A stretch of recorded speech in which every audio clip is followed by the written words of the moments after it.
So this recipe right here, we're going to make banana the star of the show. So I've compiled so many recipes and come down to this one. So we're going to weigh out the amount of banana and then we'll work out how much flour is needed, how much sugar is needed, and the rest of the stuff. We're going to work with our ripened banana and make sure we use every single bit of it.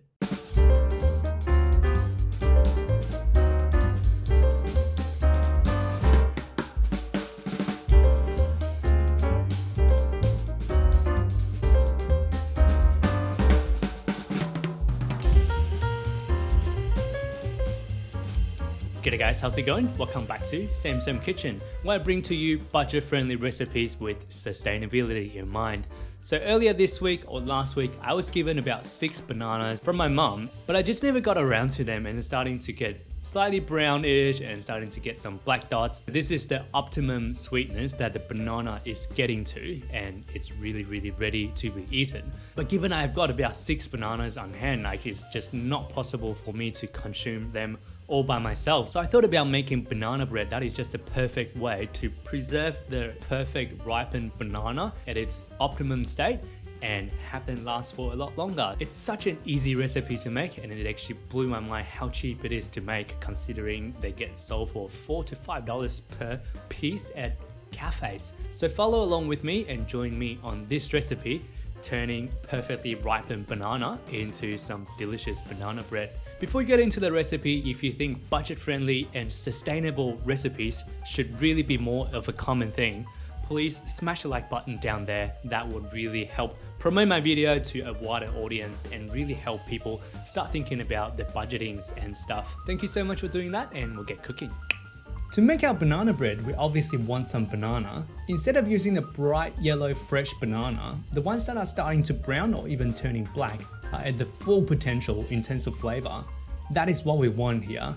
To bake a cake, yes, we'll need some plain flour, followed by some white sugar, a little bit of salt to make it more interesting, some neutral tasting oil to make sure our banana bread is nice and moist, some eggs as binding agent. To make our banana bread nice and fluffy, we want some bicarbonated soda, or baking soda as it's called in the States. So many recipes that I read as part of the research of this video uses baking soda and baking powder. Baking powder is literally baking soda with dry acid mixed in it. So that's baking soda plus baking soda with acid. It just makes no sense at all to me. So I simplify this by just using bicarbonated soda and vinegar as acid. Next time you see recipes needing baking powder, you know that you can just use your baking soda with vinegar to achieve the same thing. That is all of the ingredients we need. We'll put these aside and get started. So the whole process of making banana bread is going to be super fast. So first thing to do is to turn on our oven so it's all preheated and ready to go when our batter is ready. Turn the oven on fan forced at 170 degrees Celsius. So once that is done, we're getting onto our cake batter. So as I mentioned at the start of the video, to make the most out of our banana, I've created a recipe that is not based on exact measurement, but by ratio. What do I mean by that? Instead of going by say 4 big bananas or trying to measure out say 400 grams of banana, we're going to work with however much banana we have on hand and add other ingredients like flour and sugar to the ratio of our banana. Hope that all makes sense. If not, keep watching and it will be clear as we go. So to start, I'm putting 1 banana aside as the garnish, which leaves us 5 bananas for the batter.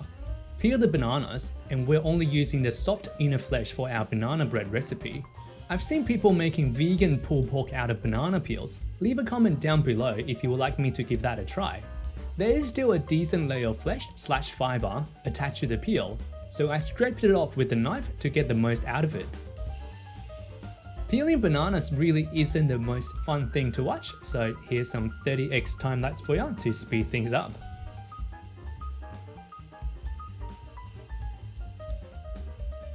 I know I'm starting to sound like a broken record, but kids, don't forget to compost your food. It's so much better for the environment. Now, we've got our bananas all peeled. Next, we grab a spatula and turn them into a mash. We're not aiming for a homogenized consistency, as we actually want some tiny banana chunks in the banana bread as little surprises. Something like what you can see on the screen here is perfect.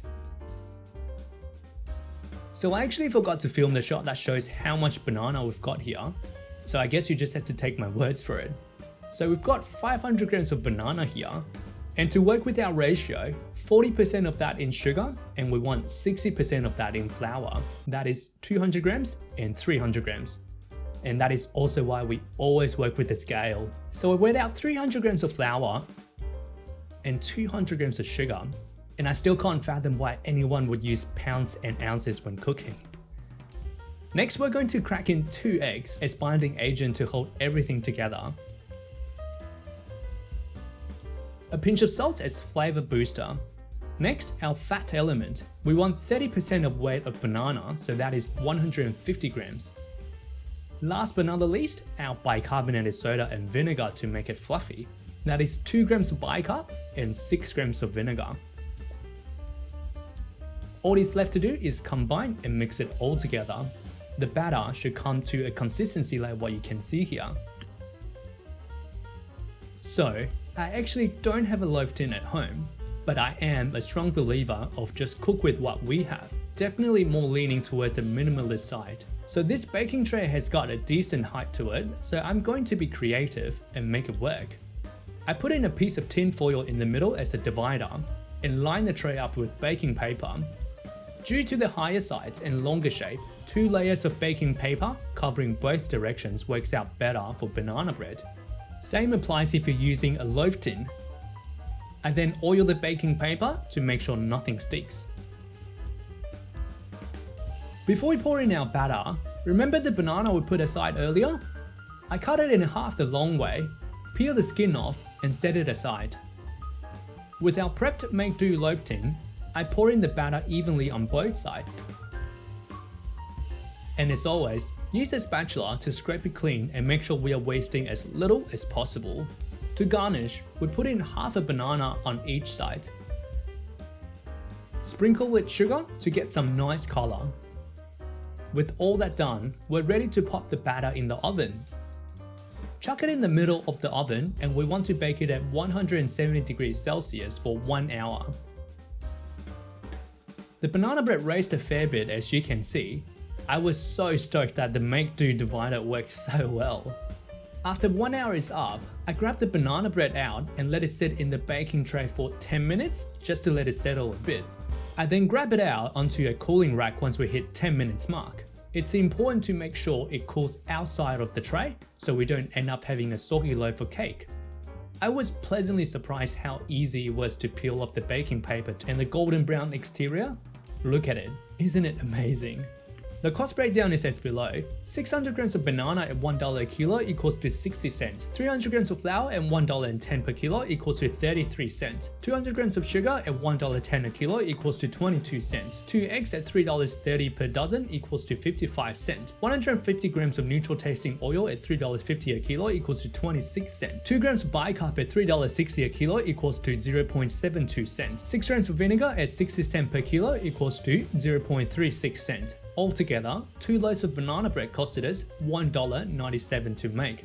That is less than $1 a loaf. Yeah, holy shit, that is cheap. Alright, and there we have it. We've got our banana bread done here. It's such an easy recipe to make. It's super cheap and perfect when you have too much banana or when banana is in cheap like what we have right now, $1 a kilo. This is such a good way to use up overripe banana, and the whole house smelled amazing throughout the whole time that I was making this recipe while it was cooking in the oven. Alright, I'm going to dig in and just let you know how it tastes like.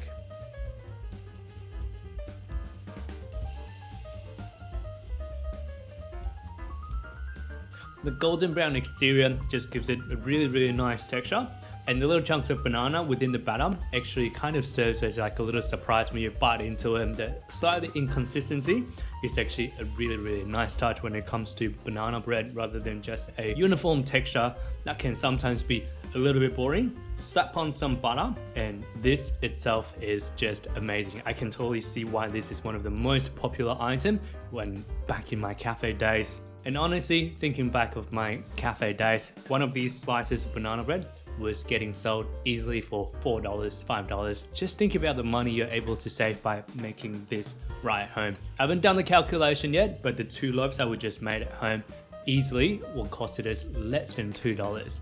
That is just mind-boggling. I have talked enough. Thank you so much for tuning in.